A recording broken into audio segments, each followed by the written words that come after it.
कानी बहू। किशोरी लाल जी के बेटे राघव की शादी की बात जगह जगह चल रही थी, लेकिन किशोरी लाल जी को कोई लड़की पसंद ही नहीं आती थी।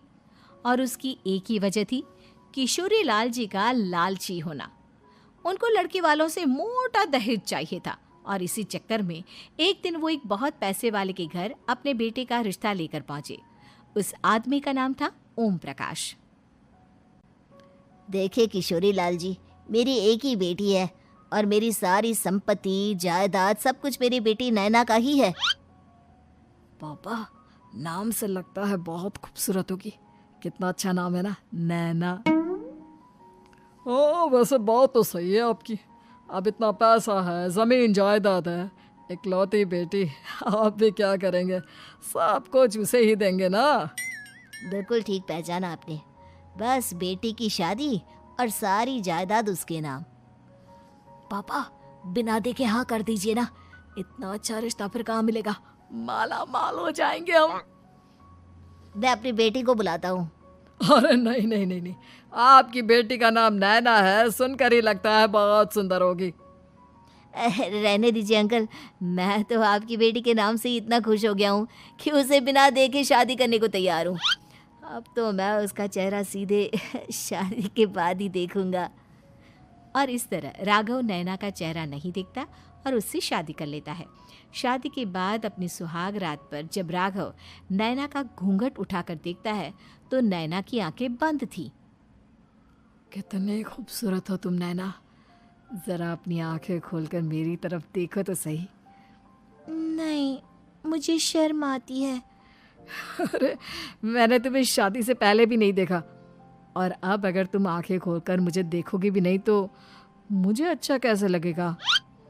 इससे पहले कि नैना अपनी आंखें खोलकर राघव की तरफ देखती, अचानक से लाइट चली गई और राघव नैना को पूरी तरह से देख भी नहीं पाया। अगली सुबह नैना राघव के लिए नाश्ता बनाकर लेकर आई। अरे ये क्या, आधा पराठा सीका हुआ है और आधा बिल्कुल कच्चा। ये तुमने क्या किया नैना? बहू, तुमने क्या आधा पराठा तवे से नीचे लटका कर रखा था, जो आधा सिका है और आधा कच्चा? मुझे जितना दिखेगा उतना ही तो सीखूंगी ना पापा जी। जहाँ जहाँ मुझे नजर आ रहा था वहाँ मैंने सीख लिया, और जहाँ जहाँ नहीं दिखा वहाँ कच्चा रह गया होगा। इसका क्या मतलब है? ये कैसा मजाक कर रही है तुम? अरे बहू, तुमने इतना लंबा घूंघट क्यों लगाया हुआ है? देखो, हमारे घर में बहुओं को बेटी की तरह रखा जाता है, और फिर तुम तो इतना सारा माल लेकर आई हो। देखो, ये घूंघट डालकर रखने की कोई ज़रूरत नहीं है। हाँ नैना, पापा जी ठीक कह रहे हैं, तुम तो आराम से रहो, अपना ही घर समझो। नैना अचानक से अपना घूंघट उठा लेती है।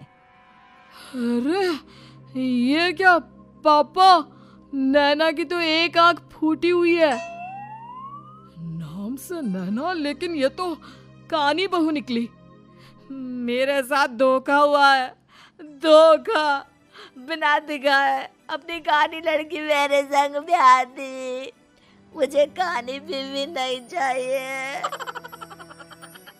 मुझे अभी ओम प्रकाश जी से बात करनी पड़ेगी। आखिर उन्होंने मेरे साथ ऐसा किया क्यों?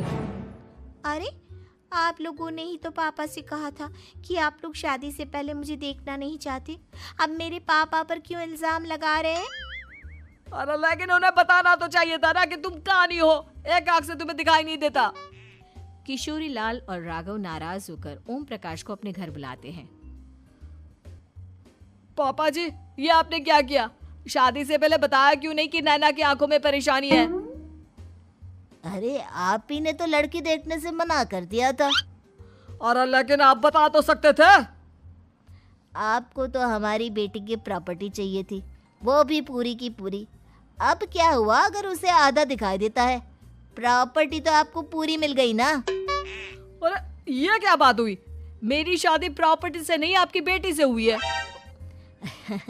अब ये तो पहले सोचना चाहिए था, तब तो मेरी प्रॉपर्टी देखकर तुम्हारी जुबान लप लपा रही थी। लेकिन मैं कानी लड़की को अपनी बीवी बनाकर नहीं रख सकता। पापा, कुछ करिए ना आप। हाँ, करता हूँ। देखिए ओम प्रकाश जी, आप हमारे साथ ऐसा नहीं कर सकते। और तुम देखो, अगर तुमने मेरी बेटी से शादी तोड़ी ना, तो जो भी प्रॉपर्टी मैंने तुम्हें दी है वो तो पूरी की पूरी वापस ले ही लूँगा, और आधी प्रॉपर्टी तुम्हारी भी लूँगा। अरे मेरी आधी प्रॉपर्टी भला क्यों लेंगे आप? इसलिए क्योंकि मेरी बेटी को आधा नज़र आता है और उसकी नज़र अभी तक तुम्हारी आधी जायदाद पर ही पड़ी है। अब तुम उसे घर से निकालोगे तो कुछ तो लेकर जाएगी ना। और अगर हम आपकी बेटी को अपने घर की बहू बना कर रखे तो? तो तुम्हारी पूरी प्रॉपर्टी तुम्हारी ही रहेगी, और जो मैंने तुम्हें दिया है ना, उसमें से बस मैं आधा लेकर जाऊंगा। अरे लेकिन अब आप अपनी दी हुई प्रॉपर्टी में से आधी वापस क्यों लेकर जाएंगे? अगर मैं आपकी बेटी को अपनी पत्नी बनाकर रखने को तैयार हूं तो?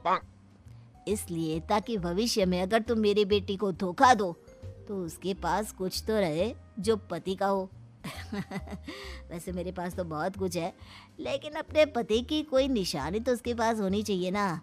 अब अगर तुमने मेरी बेटी को कानी कहा तो तुम्हें प्रॉपर्टी भी कानी ही मिलेगी, पूरी नहीं। जमाए राजा। किशोरी लाल और राघव समझ चुके थे कि वो बुरी तरह फंस चुके हैं और अब उनके पास वहां से निकलने का कोई चारा नहीं है। अब समझ में आया ना, लालच बुरी बला होती है। एक तो तुम्हें प्रॉपर्टी मिली, ऊपर से बीवी मिली, उसमें तुम्हें नखरे भी दिखाने हैं। आए बड़े, चुपचाप बैठो दोनों। कुछ दिनों के बाद नैना राघव की कार लेकर बाजार घूमने निकलती है और जब कार लेकर वापस आती है, ये क्या? एक तरफ से मेरी गाड़ी पूरी खराब हो चुकी है। लगता है तुमने मेरी गाड़ी को किसी दूसरी गाड़ी के साथ एक्सीडेंट किया है। अरे अरे कितना बड़ा नुकसान कर दिया तुमने बहू। वो क्या है ना पापा जी, मुझे एक आंख से दिखाई नहीं दे रहा था, सामने से गाड़ी आ रही थी। मुझे तो सिर्फ आधा ही दिखाई दिया और वो गाड़ी मेरी कार से रगड़ते हुए निकल गई। अब मैं क्या करूं बताओ? आप इसे ठीक कराने के पैसे कौन देगा? तुम्हारे पापा? तुमने मुझसे इस तरह से बात की? अभी रुको। नैना राघव की शिकायत ओम प्रकाश को कर देती है। देखो राघव, अब जो मेरी आधी प्रॉपर्टी तुम्हारे पास थी ना, उसमें से आधी और मैं लेकर जाऊंगा, क्योंकि तुमने मेरी बेटी को डांटा। अरे नहीं नहीं पापा जी, गलती हो गई, माफ कर दो। गलती की तो कोई गुंजाइश ही नहीं। अगली बार मेरी बेटी को डांटा तो बची हुई आधी में से आधी और ले जाऊंगा। लालच के चक्कर में हम दोनों ने बहुत बड़ी गलती कर दी बेटा। एक तो तुम्हें कानी बहू मिली और ऊपर से जो माल मिला वो भी काना। इस तरह राघव की हर एक गलती पर ओम प्रकाश उसकी प्रॉपर्टी का आधा आधा हिस्सा लेकर अपना सारा माल वापस ले गया और राघव को कानी बीवी से काम